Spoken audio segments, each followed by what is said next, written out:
World Swimming's historic decision to ban transgender athletes from women's competitions is being met with both support and disapproval from some of sport's most influential names. And that includes Aussie swimming great Kieren Perkins, who joins us now from Canberra. Kieren, great to see you, my friend. It's been a long time. I hope you're well. Look, first up, Morning, your Karl. warning of the potential human carnage of this decision. What does that mean exactly? Well, look, this subject that we're talking about, which has extreme views on both outer edges of the debate, really hasn't addressed the nub of it, which of course is that we're talking about the participation in sport of a very small, very marginalised group of people who already struggle with mental health issues and the ability to operate safely and happily in society. Sport is a place where people should feel safe, included, have an opportunity to build their physical and mental health as well as be part of a community.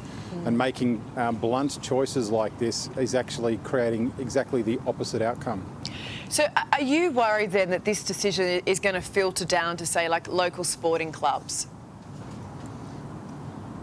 That is absolutely a concern that we have. You know, at the end of the day, we understand the need to provide clarity for elite competition at an international level.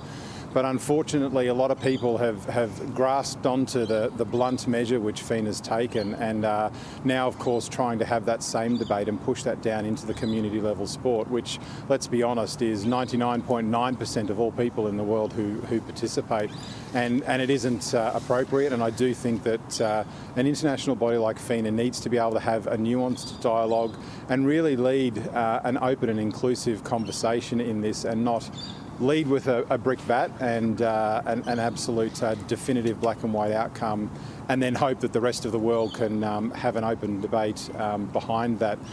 As we're seeing, many other international bodies and domestic bodies are now starting to take the lead from FINA and go, well, the first stone's fallen, I can do the same and just absolve myself from having to have the conversation. It is interesting you take that stand. A number of our really high-profile female athletes right now, and I know too in the paper, Martina Navratilova has come out saying fairness has to come first. And I guess, to be honest, realistically, this is going to impact more on female athletes than vice versa. So why would you take the alternate stand on it when some of our really high-profile, for example, female swimmers have come out in support? Well, firstly, Karl, it's my day job. I'm the CEO of the Australian Sports Commission, and it's my responsibility to make sure that sport in Australia is having an appropriate conversation about issues like this, and I just don't think we're having that conversation. And love Martina Navratilova as much as I do. I've met her on a couple of different occasions, and she's an extraordinary human being.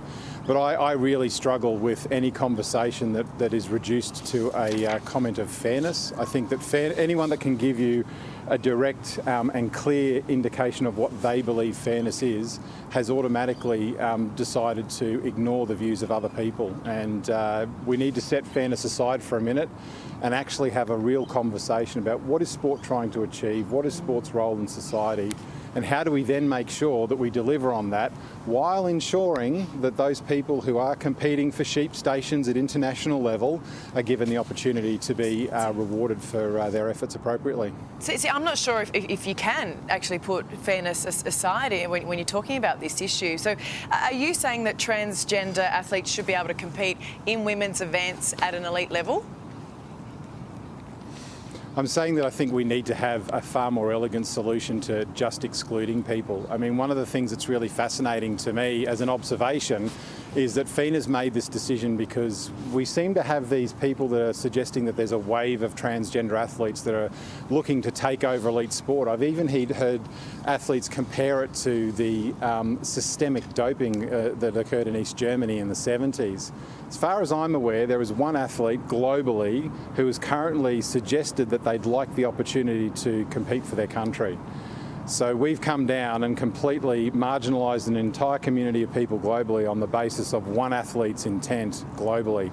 And I think that there are more elegant ways that we could have handled this. For instance, is there an opportunity to allow people to still compete? Because let's not forget, swimming, you're in your own lane. It's not like the athletes physically interact with each other. Is there a way that people could still compete, providing balance to allow the elite athletes, the cisgendered athletes, I should say, to be rewarded appropriately for where they've come, while still giving transgender athletes the opportunity to compete, but without necessarily impacting the results of the cisgendered athletes. I don't know. I'm not providing an absolute solution. All I'm really saying is that I think that there are more elegant and sensible ways that we could have approached this, recognising that everybody's perspective is valid, and I do understand why a lot of our cisgendered athletes are so passionate about this. All I ask them to do is consider if the shoe was on the other foot and we were having a dialogue about an issue that where their advantage was going to be taken away because somebody felt it wasn't fair, how they might feel. Well, you have every right to your opinion on this, Kieren. We appreciate you adding your voice to the debate, and it certainly needs to continue.